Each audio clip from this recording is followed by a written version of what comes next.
Olá, eu sou o pastor Silvio Macri, pastor aposentado, membro da Primeira Igreja Batista de Itapiruna.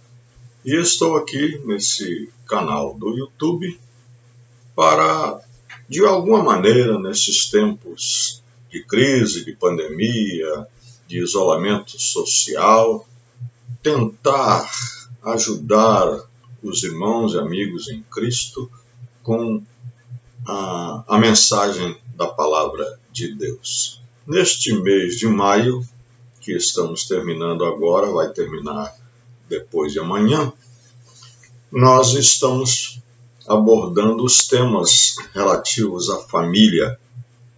E o nosso tema de hoje é Celebrando Cristo em Família. Uma das características das famílias brasileiras é a celebração. Elas gostam de celebrar, gostam de festejar, gostam de se reunir e se alegrar por qualquer motivo, um aniversário ou até mesmo para uma refeição. Eu, por exemplo, tenho aqui um vizinho que os fundos da casa dele faz divisa com os fundos da minha casa aqui, e ele construiu ali uma churrasqueira e frequentemente ele reúne amigos, familiares, só para fazer churrasco. Ele celebra o ato de comer com os amigos e com os familiares. Não é? Ele gosta disso, não é? E o problema é que ele está engordando muito, né? Já está com 150 quilos, mas é o prazer dele, né? Então, nós vamos falar hoje de uma família que se converteu e então, a partir desse momento, passou a celebrar a Jesus, celebrar a Cristo. É a família do carcereiro lá de Filipos. Nós vamos ler a passagem que está em Atos, capítulo 16, versículos 25 a 34. Diz assim a palavra de Deus. Por volta da meia-noite, Paulo e Silas oravam e cantavam louvores a Deus, e os demais companheiros de prisão escutavam. De repente sobreveio tamanho terremoto que sacudiu os alicerces da prisão. Todas as portas se abriram e as correntes de todos os presos se soltaram. O carcereiro despertou do sono e, vendo abertas as portas da prisão, puxando da espada, ia suicidar-se, pois pensou que os presos tinham fugido. Mas Paulo gritou bem alto: "Não faça nenhum mal a si mesmo. Estamos todos aqui."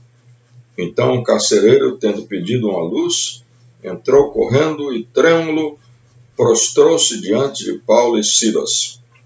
Depois, trazendo-os para fora, disse: "Senhores, que devo fazer para que seja salvo?"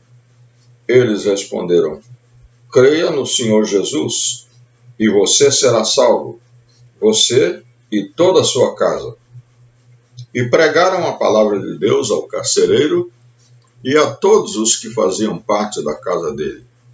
Naquela mesma hora da noite, cuidando deles, lavou-lhes as feridas dos açoites.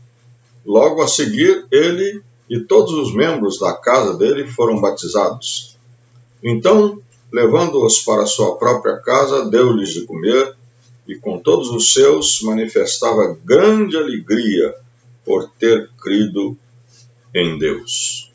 Essa história da conversão do carcereiro e de sua família, ela está inserida no período do ministério de Paulo que transcorreu na cidade de Filipos. Paulo chegou ali em Filipos, que era uma cidade, era uma colônia romana que ficava já na Europa, território que hoje seria mais ou menos a Grécia. E ali, então, ele começou a pregar o evangelho. Não havia sinagoga no lugar, e havia uma reunião de pessoas tementes a Deus, à beira de um rio, o rio que cortava a cidade. E então, aproximando-se daquele grupo, Paulo testemunhou do evangelho, Paulo e Silas, né? E aí, então, uma mulher chamada Lídia se converteu, e diz a palavra que também toda a sua casa. E enquanto Paulo estava ali fazendo o seu trabalho e levando muitas pessoas a Cristo ali, aconteceu um episódio, vamos dizer assim, desagradável, mas que veio a dar uma libertação de uma moça. A moça era possuída por um espírito demoníaco, um espírito de adivinhação, e era escrava de algumas pessoas. E ela começou a seguir Paulo e Silas por toda a cidade, e dizendo: estes homens são servos do Deus Altíssimo e anunciam a vocês o caminho da salvação. Isso se repetiu por muitos dias. Paulo então cansou-se disso e virou-se para aquela moça, não tanto para ela, mas para o espírito de adivinhação que havia nela, e disse: em nome de Jesus Cristo, eu ordeno que você saia dela. E na mesma hora, o espírito saiu. Só que ela era escrava.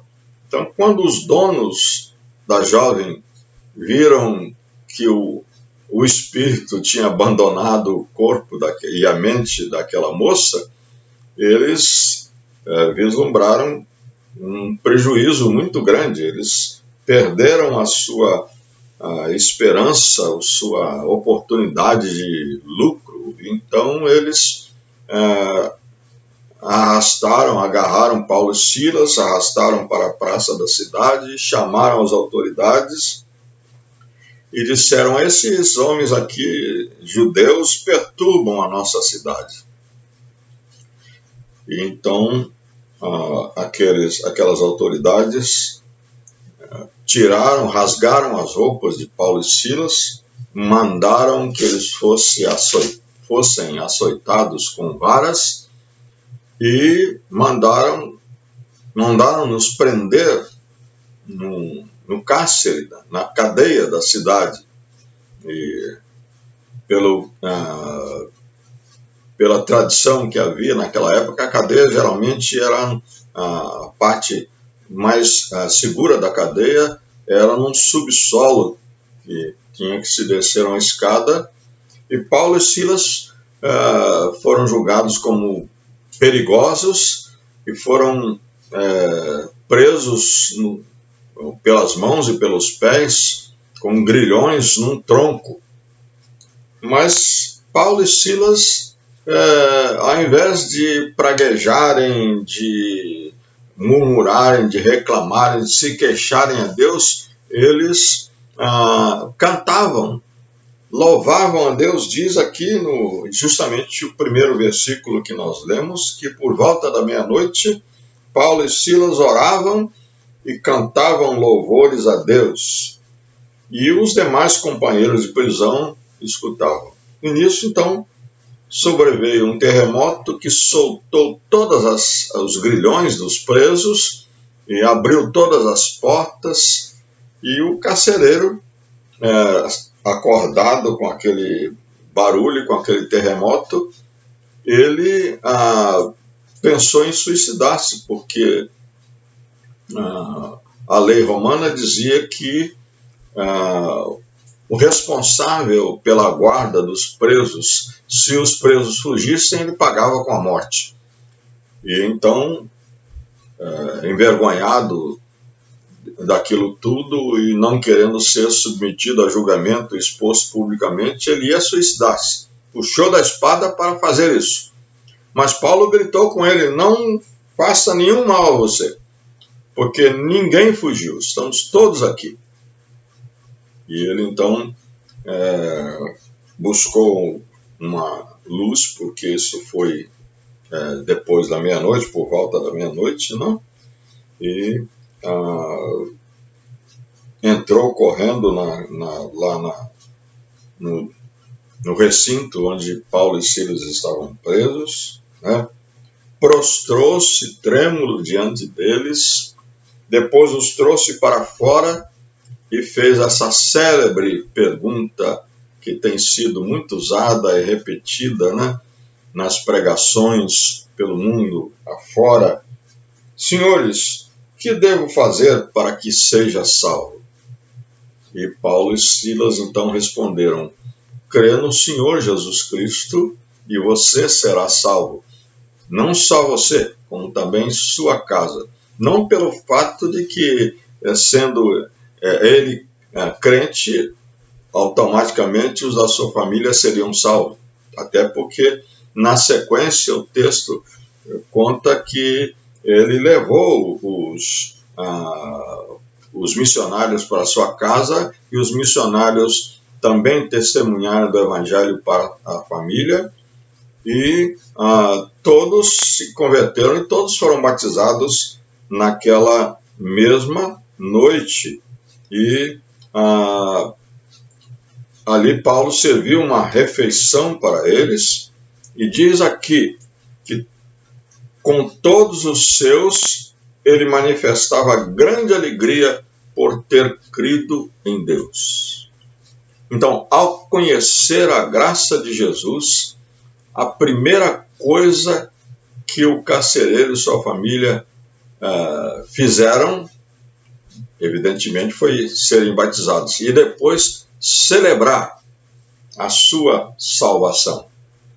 Já estavam alegres antes, né? Mas agora eles fazem uma celebração. Eles celebraram a Cristo por causa da alegria de crer. Diz aqui: com todos os seus manifestava grande alegria por ter crido em Deus. Isso era comum, não é? Nas pessoas que se convertiam naquela época. No início do livro dos Atos dos Apóstolos, no capítulo 2, versículo 46, nós encontramos esse registro a respeito da igreja dos crentes de Jerusalém, que foi a primeira igreja que foi fundada, né, pelos seguidores de Jesus. Diz aqui: diariamente perseveravam unânimes no templo, partiam pão de casa em casa e tomavam suas refeições com alegria e singeleza de coração.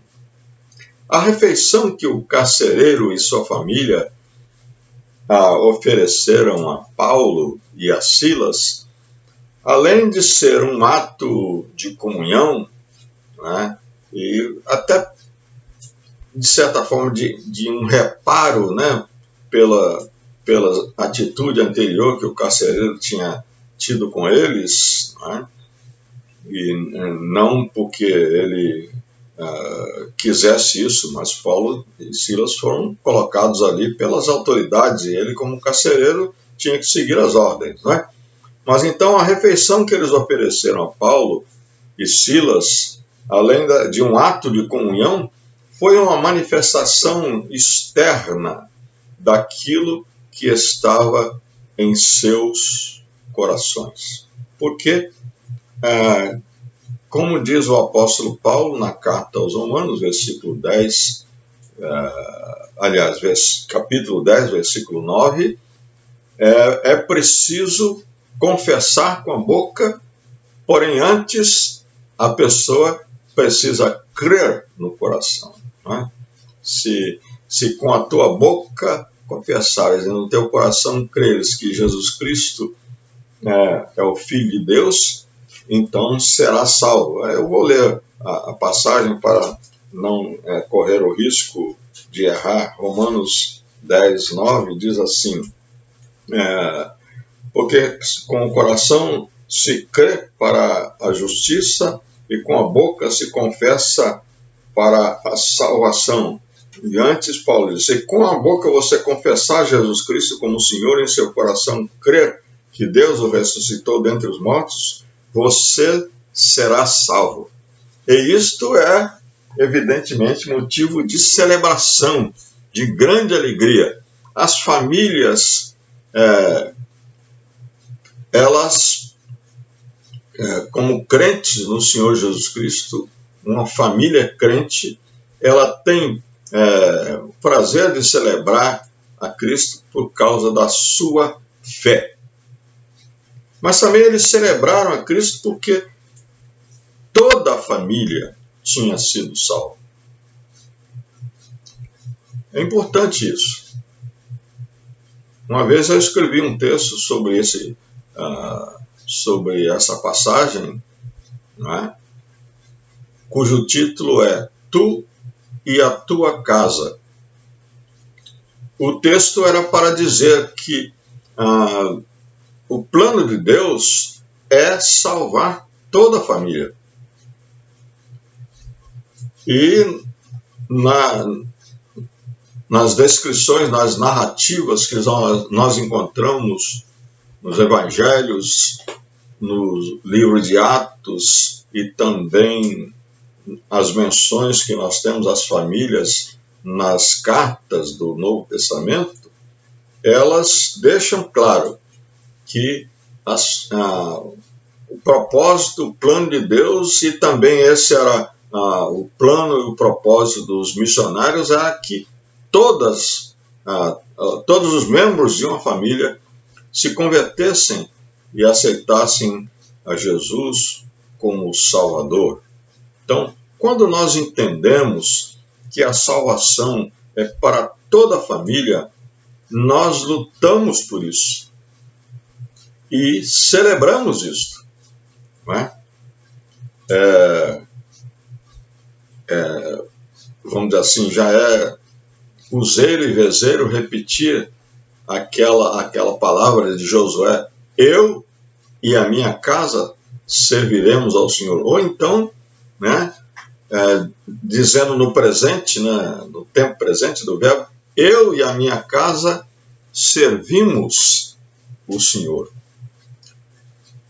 Que grande alegria é ver toda a família servindo a Cristo, né?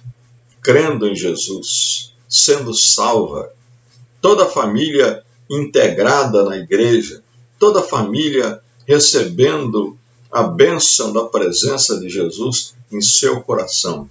E então, quando Jesus está presente no coração, pelo menos de uma pessoa da família, Jesus está ali naquela casa, mas não é?